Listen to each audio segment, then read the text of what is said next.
दोस्तों, ये आर्कियोलॉजी की तीसरी वीडियो है। इससे पहले हम 2 वीडियो अपने यूट्यूब चैनल पर अपलोड कर चुके हैं। तो आइए शुरू करते हैं आगे से। मूर्तियाँ, उत्पत्ति और विकास, पुरातत्व से संबंधित विषय। हम इसकी प्रस्तावना सबसे पहले देखते हैं। मूर्तिकला कला का वो रूप है जो त्रिविमीय आकार में देवताओं, मनुष्यों, पशुओं या अन्य वस्तुओं का चित्रण करता है।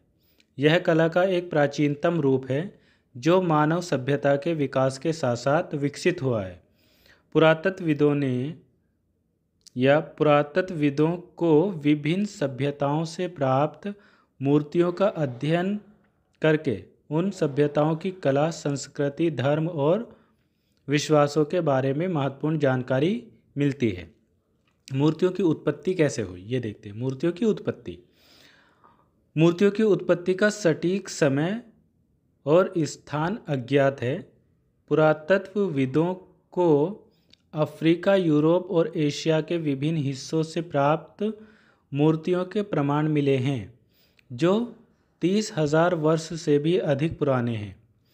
इन शुरुआती मूर्तियों को अक्सर पत्थर, हड्डी या सींग से बनाया जाता था और ये आकार में छोटी और सरल होती थी। अब देखते हैं मूर्तियों का विकास। समय के साथ मूर्तियों में धीरे धीरे विकास हुआ। विभिन्न सभ्यताओं में मूर्तियों का निर्माण और उपयोग अलग अलग तरीकों से होता था। प्राचीन मिस्र में मूर्ति कला का विकास कला और धर्म के साथ गहराई से जुड़ा हुआ था। मिस्र वासियों का मानना था कि मूर्तियों में देवताओं की आत्मा निवास करती है, इसलिए मूर्तियों को बहुत ही सावधानी और सटीकता के साथ बनाया जाता था। मिस्र की मूर्तियों की विशेषताएं। पहला पॉइंट है शरीर का सीधा और स्थिर मुद्रा। दूसरा पॉइंट है चेहरे की अभिव्यक्ति शांत और गंभीर। तीसरा पॉइंट है आंखें बड़ी और बादाम के आकार की। चौथा पॉइंट है विस्तृत वेशभूषा और आभूषण। अब देखते हैं प्राचीन भारत में कैसा था।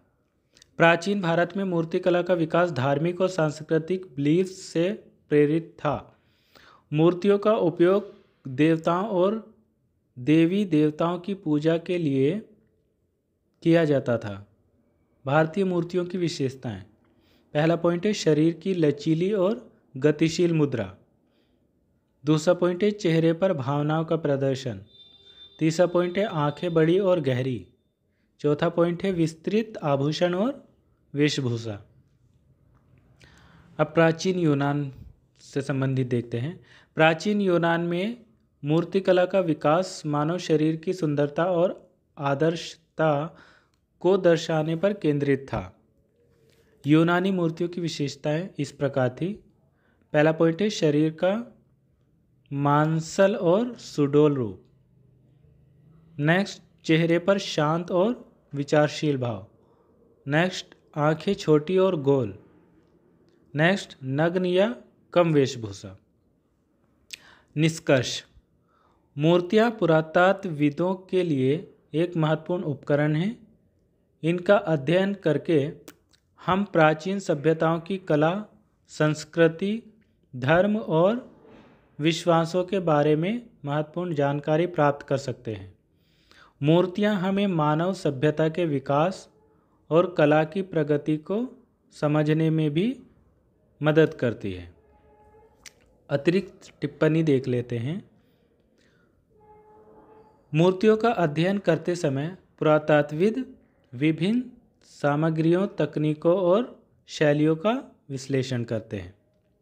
मूर्तियों का उपयोग प्राचीन सभ्यताओं के सामाजिक और राजनीतिक ढांचे के बारे में जानकारी प्राप्त करने के लिए भी प्राप्त किया जाता है।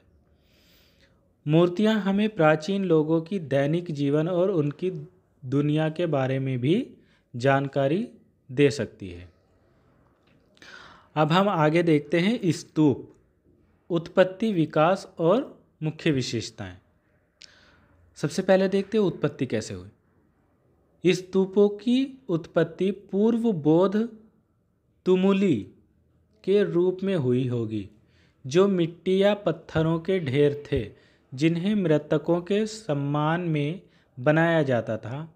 बौद्ध धर्म के उदय के साथ इन तुमुली को स्तूपों में विकसित किया गया, जो बुद्ध और उनके अनुयायियों के अवशेषों को रखने के लिए बनाए गए थे। विकास देखते हैं इसका। प्रारंभिक स्तूपों का निर्माण सरल था, जिनमें एक गोलाकार आधार और एक अंडाकार शीर्ष था। समय के साथ स्तूपों की संरचना और सजावट अधिक जटिल हो गई। स्तूपों के आधार को चौकोर या आयताकार बनाया गया और शीर्ष को विभिन्न प्रकार के स्तूपों से सजाया गया। स्तूपों के चारों ओर वेदिका भी बनाई गई, जिस पर बुद्ध की मूर्तियां और अन्य धार्मिक कलाकृतियां रखी गई। मुख्य विशेषताएं देखते हैं। स्तूपों की कुछ मुख्य विशेषताएं हैं। पहला पॉइंट है आधार। स्तूप का आधार गोलाकार, चौकोर या आयताकार हो सकता है। नेक्स्ट है अंडाकार। स्तूप का शीर्ष अंडाकार होता है, जिसे धर्मगर्भ कहा जाता है। नेक्स्ट है स्तूप। स्तूप के शीर्ष पर एक स्तूप होता है, जिसे यष्टि कहा जाता है। नेक्स्ट पॉइंट है वेदिका। स्तूप के चारों ओर एक वेदिका होती है, जिस पर बुद्ध की मूर्तियां और अन्य धार्मिक कलाकृतियां रखी जाती है। नेक्स्ट है हार्मिका। स्तूप के शीर्ष पर एक हार्मिका होती है, जो एक छत्र जैसी संरचना होती है। स्तूपों का महत्व देखते हैं। स्तूप बौद्ध धर्म के सबसे महत्वपूर्ण प्रतीकों में से एक है। वे बुद्ध के जीवन और शिक्षाओं का प्रतिनिधित्व करते हैं। स्तूपों का उपयोग धार्मिक अनुष्ठानों के लिए भी किया जाता है, जैसे कि ध्यान और प्रार्थना। भारत में स्तूप। भारत में कई महत्वपूर्ण स्तूप हैं, जिनमें सांची स्तूप, बोधगया स्तूप और सारनाथ स्तूप शामिल है। ये स्तूप बौद्ध धर्म के इतिहास और भारत में इसके विकास के लिए महत्वपूर्ण साक्ष्य प्रदान करते हैं। निष्कर्ष। स्तूप बौद्ध धर्म के महत्वपूर्ण प्रतीक हैं। वे बुद्ध के जीवन और शिक्षाओं का प्रतिनिधित्व करते हैं। स्तूपों का उपयोग धार्मिक अनुष्ठानों के लिए भी किया जाता है। स्तूपों का अध्ययन करके हम बौद्ध धर्म के इतिहास और विकास के बारे में बहुत कुछ सीख सकते हैं। अब हम देखते हैं मंदिर स्थापत्य, उत्पत्ति, विकास और मुख्य विशेषताएं। सबसे पहले उत्पत्ति देखते हैं। भारतीय मंदिर स्थापत्य का इतिहास प्राचीन काल से शुरू होता है। सिंधु घाटी सभ्यता में मिले मंदिरों के अवशेष इस बात का प्रमाण है कि भारत में मंदिर निर्माण की परंपरा 4000 साल से भी अधिक पुरानी है। प्रारंभिक मंदिर प्राकृतिक सामग्री जैसे लकड़ी, ईंट और पत्थर से बनाए जाते थे। देखते हैं विकास कब से हुआ। मंदिर स्थापत्य समय के साथ विकसित होता रहा। प्रमुख विकास चरणों में शामिल है। पहला पॉइंट है वैदिक काल। इस काल में मंदिरों का निर्माण यक्षशालाओं के रूप में किया जाता था। अगला मौर्य काल। इस काल में स्तूपों का निर्माण शुरू हुआ। नेक्स्ट गुप्त काल। इस काल में मंदिरों का निर्माण कला और वास्तुकला के क्षेत्र में महत्वपूर्ण प्रगति का प्रतीक था। नेक्स्ट मध्यकाल। इस काल में विभिन्न क्षेत्रों में मंदिर स्थापत्य की अपनी विशिष्ट शैलियाँ विकसित हुई। नेक्स्ट आधुनिक काल। इस काल में मंदिर निर्माण में नई सामग्री और तकनीकों का उपयोग किया जाने लगा। अब देखते हैं हम इनकी मुख्य विशेषताएं। भारतीय मंदिर स्थापत्य की कुछ मुख्य विशेषताएं हैं। पहला पॉइंट है धार्मिक महत्व। मंदिरों का निर्माण देवताओं के निवास स्थान के रूप में किया जाता था। वास्तुशास्त्र। मंदिरों का निर्माण वास्तुशास्त्र के सिद्धांतों के आधार पर किया जाता था। शिल्पकला। मंदिरों की दीवारों और स्तंभों पर शानदार शिल्पकला का प्रदर्शन होता था। प्रतीकात्मकता। मंदिर के विभिन्न भागों में धार्मिक और प्रतीकात्मक अर्थ होते थे। अब हम देखते हैं विभिन्न क्षेत्रों में मंदिर स्थापत्य। भारत के विभिन्न क्षेत्रों में मंदिर स्थापत्य की अपनी विशिष्ट शैलियाँ विकसित हुई। पहला, उत्तर भारत, जो नागर शैली में बनाए जाते थे।